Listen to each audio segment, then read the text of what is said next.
a sense of community when you're free. Rolling through the mountains, rolling through the valley, rolling through paradise with me. Hello, everyone. Welcome back to the show. Well, with me here once again is my friend, Robert James Koyich. Welcome back, Robert. Thank you, dear Nancy. Welcome. Glad to be here.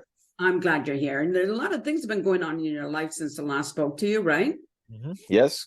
A few significant things, including a trip, more processing of books, looking for a second part-time job, and keeping okay at home. Glad and well here. So, where did you go on your trip? I went to Australia. My dad lives overseas in Australia, so I went and visited him and his wife. I was there for about 14 days. Went on 2-day trips with my dad. A few solo walkabouts, just going down to the shops. Not quite the beach, but down to the waterfront, and also a bit of writing. I wrote a few lyrics. I've not written many lyrics in the past 2-3 years, but wrote about 7-8 pages of lyrics while I was on the trip too. Right, cool. That's great. Yeah. And now let's talk about your books. You said you were working on. Still working on the fountain material, the fountains. For Chilliwack people, they're at the Bookman. The Bookman has copies. Fragments of Intent is the first book, and that's the only available audiobook. But working on the second audiobook and also started recording the third one. But right now, Fragments is still the flagship lead book for the Fountain series. Yeah. And also, we've been working on my journals, but my journals are not publicly available. They're personal copies. People that know me that want to read my day-to-day journal, I have 2020, 21, and just finished 22 for the journals. Right. Yeah, you were going to be working. One time you told me, maybe that's your journals. Well, I won't bring that up then. You can. Please bring it up, honestly. Well, you said you were working on something called your bag of trips. Oh, my bag of trips. Yeah, the drug book. I've not worked much on that. I have about 66,000 words written for the book. I put a post on Facebook that if people want to read the not beta copy, but the early version before the entire first draft is done, I'm okay to share that PDF. But I went through my first drug life, got 20,000 words for that. I'm good, safe, okay with my first drug life. My second drug life is shorter, about 6,000 to 10,000 words. Didn't include many names of some of the people back then. I'm kind of okay with that part, but the challenging part is Vancouver, the third drug life, because there's a lot of holes in my memory, a lot of gaps and spaces where I have I see the inside of a building or a room or a house, and I have no idea where the home is, and I've just got so many sharded memories in my brain of just not being able to piece together what happened. Right. Yeah. So my bag of trips is still in process, but I've not put much time into it in the past month and a half. Right. And that's a reminder. Work on that book, because I think it'll be more of a story, a saga, something that is chronologically sequenced compared to the processing of the fountains. Right. Okay. Great. Now you were talking about you were looking for some part-time work. Yep. What type of work are you looking for, or does it matter? It does matter in some regards. I'd be open to customer service. Working at Starbucks would be okay. It'd be stressful, high-paced environments. But I want to interact where I get to interact with people. I not a volunteer. I had applied at a care home as a server position, server for restaurants. Yeah. I've not worked as a server before, but I like that because we interacting with people, connecting, communicating, learning new social skills, new ability to serve better in some regards. And work with the nonprofit would be good too, but I don't know any nonprofits that would be a paid employment. Right. Yeah. I think that a lot of them don't. Right. Although I don't know, I don't know, because I know somebody who works for United Way. She gets in as a job. Margaret, yep, yeah. Or Terry. Yeah. So he's about the only one that I know of. Actually, I don't know a lot of people that work for those type of organizations, right? Mm-hmm. Yeah. Where was I just thinking about something though? One of your things that would be helpful for you, I would think, is have references, right? Whether it's employees or friendship type of references, because I think it makes a lot of difference in the A referral helps a great deal, and I have good references from the manager of the group home that I used to live at. My Aunt Judy is not blood relative, but she's known me for lifelong, so she's seen my journey and process. And also my boss Brad for Sovereign Landscaping, he's also willing to be a reference for a second job. So Brad said he can do that. Feel free to use me as a reference as well. Kind, cool, Nancy. Thank you. So now you talked about living in a group home. Is that what you Yeah, said? yeah. Way back when in 2002 to 2004, I was living in a group home, and that's part of the story. That was when I got out of the psych ward the third time and moved to Chilliwack 2002 into a group home, lived there for 2 years, moved out on my own, worked at a warehouse for a while, got a job, or had that job for about 3, 4 years, got my apartment where I live now in 2007. And that was from working at the electrical warehouse. And then I lost a job in like I think it's 2009 when I lost a job at the warehouse, and then I went into like just like part-time work, like 2, 3 years at Wendy's, 2, 3 stints at Stream. Yeah. Worked as a dishwasher for 6 to 9 months, went nuts, just crazy. I had like psychosis issues at work, where I had like 3 channels to myself yelling and swearing at each other. Said this job is no longer good for me. It's not good for anybody else. They said if you weren't gonna quit, we'd let you go anyways. They're gonna fire me anyways. But that's back in like 2013, and so the past 6, 7, 8 years, I've evolved and become more normal. But like I can handle work a lot better now. Feel much more stable, safe, secure, sober, and I'm ready for a more interactive job compared to the landscaping, which is very solitary and just like menial physical labor. I want to be part of life, not just working isolated in somebody's garden. Yeah. You know, one of the things I enjoy when I talk with you is you're so honest. And Uh-huh. that's very refreshing, right? I think that's Okay, it. thank you. As well, especially, considering what's happened with you in the past, the fact Yeah, that yeah. you put it out there so that everybody knows, nobody, then Yeah, no, I prefer to be open and honest, and like I don't like surprises very much. So yeah, I may overshare a little bit, and that's partly why my journals are not public documents, because I like my day-to-day journal, like share that with the world and people can read into anything that I've done in the past like 2, 3 years. yeah. But I think So it's important, your drug past is hmm, important for other people to hear about, yeah, whether you're a parent of a person who's on drugs or potentially could be on drugs, or somebody that's on drugs and doesn't know how to get off. Like all of those things are important for somebody who's been there.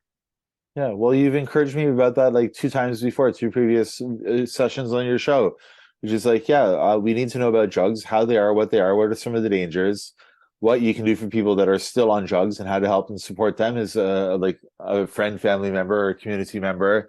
Yeah. And just the book, the bag of tricks is not necessarily how to get off drugs. I don't know how to encourage somebody to quit drugs. More so, if somebody is a user and an active like substance user, that what we can do for them as people, like what we can do for them as kind souls.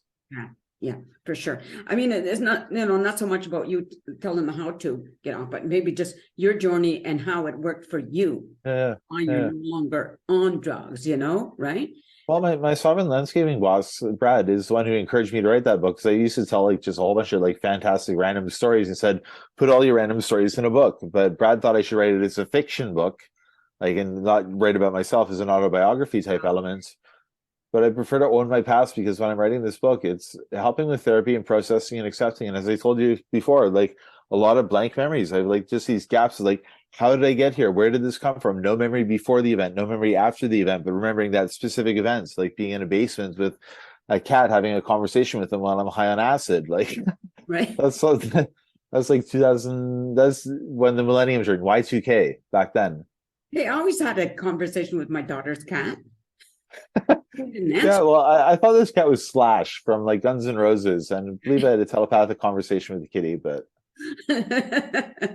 Well, they are telepathic. I believe that. Well, I'm not sure if telepathic is the word, but they are intuitive, very intuitive. no, this beast of a kitty cat responds to my thoughts too sometimes. Dear Zeus. Yeah. And he keeps evil spirits away, which is another. I make this wonderful joke that I love. It's like, can I tell you about the saving power of Jesus, like the Spanish Jesus, Jesus? But hey, Zeus, he keeps evil spirits away. I'm really happy about that. Like, That's nice. I like that. I love that. yeah, my kitty's amazing. I love him. Yeah, I had like when I met my husband when I moved out here and met my Uh-huh. husband Bill, he had a dog and 2 cats, which I call my bonus dogs and my step dog and my step cats. But Yeah. one of them, she was really, really could read my thoughts a lot, and I would prove it to my husband. I said, "Watch her. I'm going to tell," or I would talk out loud even, right? I'm going Yeah. into the bedroom. She would go into the bedroom ahead of me. Mm. And I could prove that with him over and over again. That's what she did. I didn't always have to say it out loud, but if I was thinking it, then she would be there ahead of me, you know? And I think those are things that people sometimes think I'm a little Looney Tune when I talk about it, but it's the truth. I mean, you could test it with your own animal. If you don't believe me, we just don't give them enough credit. You know? Well, there's a fantastic documentary that my dad and I watched when I was in Australia visiting, and it was The Mind of a Cat, and it's like an hour-long documentary, I think, on Netflix. And it's talking about kitties and thoughts and experiments, and how the research on understanding cat psychology, they said, is about 10, 20 years behind dog psychology. But like, I've seen videos where kitty has like about 80 or 100 buttons in front of them, and they can litter, press the button.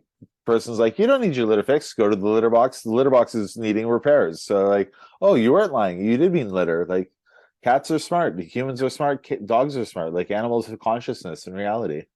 Yeah, I've taught my daughter's cat to sit. It just took two times teaching her, showing her, and then she The sit-a-boo sit. Yeah, for a treat, of course. She would only do it for a treat, but she did it, you know, right? And I love that. And I said to my daughter, now she has a different cause. That cat got old and passed away. I said, time to teach a new cat to sit. So teach a new cat old tricks. Yeah, there you go. There you go. You know, when you think about there's I know a dog trainer or a dog. Well, he trains the owners, not the animals, right? I think it's Caesar. Yeah, Caesar. Yeah, that's one that I thought of. Yeah, when you watch him and what he knows about dogs. And then I interviewed a lady, Brenda, who has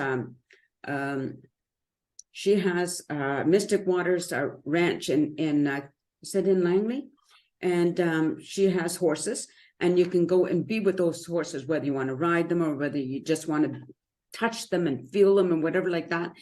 And she put out these cards, beautiful, beautiful cards.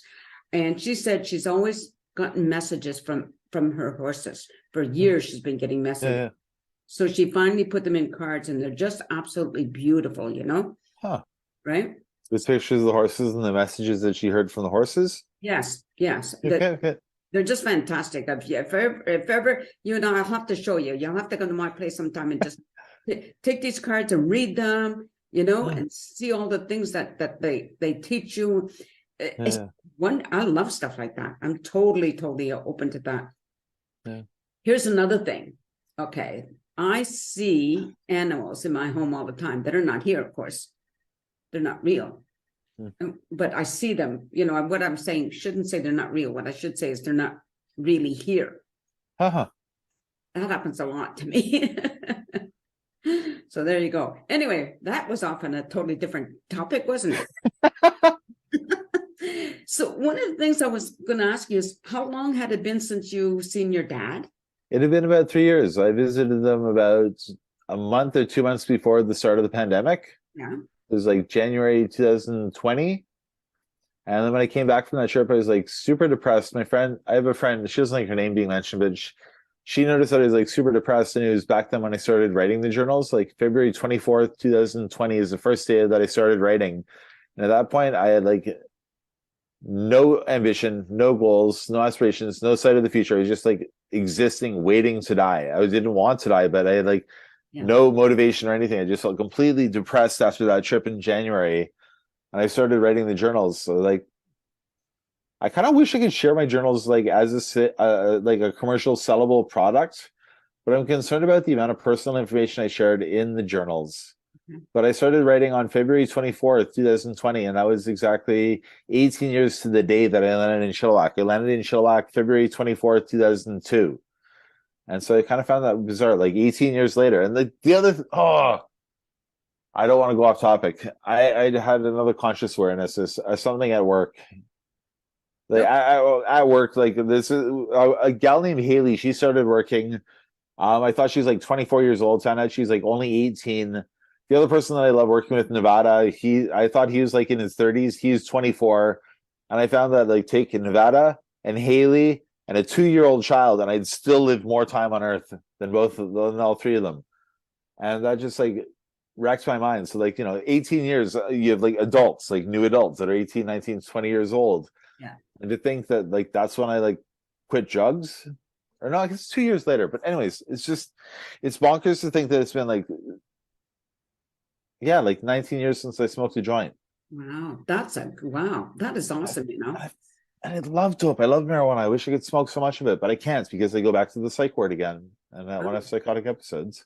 It it's interesting what the drugs interesting in a maybe not a good way, but it is interesting Yeah, what drugs can do, right? yeah, yeah. To the mind. You know, I've heard of other people who were diagnosed with schizophrenia after doing drugs for obviously a number of years, right? And it's just like to think that, you know, I always think the same about legitimate, like drugs that we can get from the doctor for legitimate reasons, whatever, like that. Like prescriptions? Pardon? Prescription drugs? Sorry, yes. So anytime we're doing something that is not natural, taking something that's not natural to our body, it has effects, not always like, well, it might be doing something good. It's also like I suffer from side effects for a lot of the drugs, so I have to be really careful what I take, you know? Yeah, okay. And I think like one of the things that reason why I may not have gotten into drugs, I was a high school dropout. I dropped out of school when I was grade 8 because that's what we did in my family. Drugs came into the school the next year. Yep. Okay? And then by the time I went back to school, it's like 7, 8 years later. Well, it's too late then. You know, I say that in a way that is, but it is. You missed the jug boat. You missed the jug boat. Good, fortunate. Yeah, and I did start drinking a little bit. I was never a big drinker, but I would get high for about like a buzz for about 10, 15 minutes. Then I'd get a headache. So, you know, so it's just circumstances. It's just the way things work out sometimes. Yeah. Some people take it and like it and stick with it, and others are like me, you know, you just don't do so well. Like when I tried marijuana, I was 50 years old and was for my birthday. And it made me hyper. It was awful. Yeah. So that's my drug story. But I know people can get just as addicted on prescription drugs. Yep. On the cigarettes and coffee, those are still my 2 legal drugs. I make jokes about that. Let's go get some drugs. It's just like, oh, let's go get some coffee. Yeah. So they're just things. You know, one of the things, do you think that if cigarettes were introduced today, say, they would probably be illegal, wouldn't you think? Like I don't know. I don't want to put any like attached hypothetical situations about them. When you say cigarettes, I just kind of wish I could like put all that shit out of my chest, out of my heart, and like throw the cigarettes away and not have the compulsion. Yeah. But for me, cigarettes are like, you know, hunger or thirst, but they happen far more frequently. I get longer, like a friend named Ryan made that term up way back when, but it's a consumptive craving. Like one is hungry, one is thirsty, one needs to consume in marijuana, cigarettes, dope. It's like a consumptive craving, and it's I was a heavy smoker. Yeah, and you quit one time. I remember that. Yeah, I was in my 40s. And you went to have another cigarette and you said, nope, I remember this is why I didn't like feeling this way. So you're like, nope, throw it away. Yeah, it was awful. But I'm a foodie. I'm a foodaholic. So I have to be really careful with that, you know. And food is harder to get away from. It's something we absolutely need to live on, to survive. But you know, I'm a chocoholic, even though I'm allergic to it. Just all interesting anyway. Oh my gosh. Here goes another book. Sorry, Robert. Sorry. It's just so interesting talking with you because I know that I can say anything and you know, and you get it because, you know, you can say anything and I get it, which I love that. But do remember, Nancy, there are people watching us. Oh, no. Not right now in the moment of now, but there are people watching this show, Nancy. Well, yeah, but I just say my truth, right? Yeah. You know? Better way to be, speak your truth. And like, as I said, less surprises. And also, the more honest you are, you don't have to remember things. You just speak the same truth the next time. I've always been a type of person. Though, but yeah. You've always been the person that puts it all out there, you know. And if somebody has a problem with me, then hey, that's their problem, not mine. You know. Okay. Well, what can I do for you? What can I do for you in your world? Well, for me personally, Nothing, just be on my show all the time because it's so much fun having you. I just really enjoy speaking with you. It's always Uh-huh. a pleasure, and I find you a very interesting person. Huh. Huh. I Okay. like Okay. I like the fact that you're always trying to help others, and I like the fact that you're always writing, whether it's your personal journal or whatever it is, right? I like that part about you as well. There's so much um, that you do that I appreciate. Okay. Thank you, Nancy. And I Well, like, go ahead. just say I appreciate being on your show too. It's fun. It's interaction. I love connection, communication, conversation. It may be a pity party or poor me or like victim type thing, but I'm socially deprived. So having a conversation is so enjoyable. I love the medium of Zoom, be able to connect with people like in real life, like real human beings on the screen. Yeah. And I really appreciate my 2D friends and my 3D friends. You're a 5D friend because I know you in real life, like on occasion, but the 2D is the screen, the two-dimensional. The 3D are the people in real life. But if you know somebody in real life and on the internet, then it's a 5D friend. Oh, right. Cool. Yeah, it's interesting. I interviewed somebody, I've only met them on this way, right? And she said that's what she felt like. It was just sitting down with somebody, a friend, and having a conversation. Yeah. And that's what I like to hear. I want people to be comfortable to come back on the show as often as. Yeah, I enjoy this. This is a pleasure and enjoyment for me. So thank you. Yeah, for sure. And if I make some cupcakes, you'll have to come over and have some cupcakes. Okay.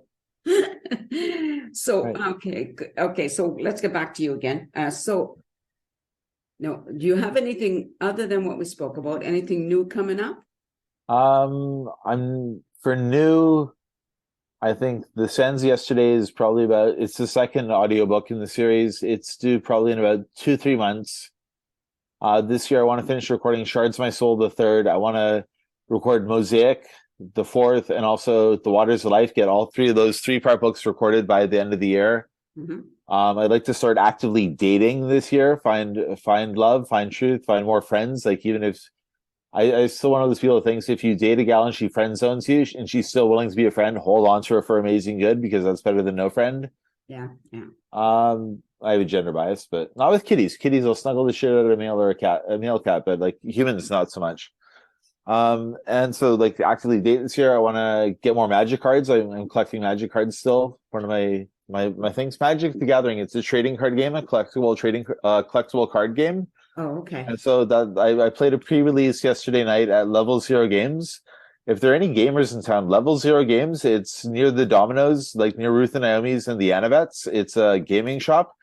Fantastic place. Really, really good place to play Magic. And I played there last night, had a fantastic evening.